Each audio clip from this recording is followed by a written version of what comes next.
ધારીના ગ્રામ્ય વિસ્તારમાં ગત રાત્રે અનોખો અને ચિંતાજનક બનાવ બન્યો, જ્યાં પીવાના પાણીના પુરવઠા માટેના મોટા સંપમાં દીપડો ઘૂસી ગયો હતો.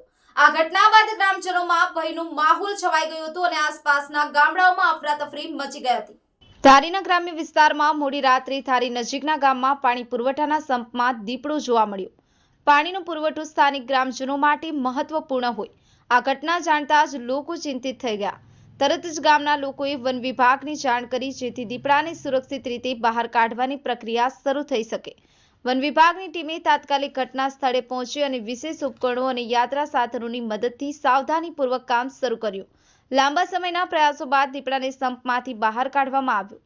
દીપડાને કોઈ ઈજા ન થાય તેવા તમામ પ્રયત્નો કરાયા અને અંતે તે સંપમાંથી બહાર નીકળી જંગલ તરફ નાસી છૂટ્યો.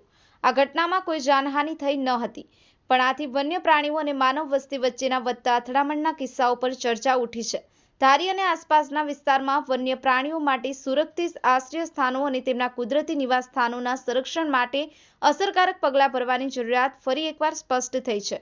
આ દીપડાને સંપમાં ઘૂસવા પાછળનું કારણ હજુ સ્પષ્ટ થયું નથી, પરંતુ એવી શક્યતા છે કે પાણી માટે તેની શોધ તેને અહીં લઈ આવી હોય. આ ઘટનાને લઈ વન વિભાગે ગ્રામજનોને સતર્ક રહેવા અને આવા કિસ્સામાં તાત્કાલિક વન વિભાગને જાણ કરવા વિનંતી કરી છે. નૌશાદ કાદરી, ન્યૂઝ 9 ગુજરાતી, અમરેલી.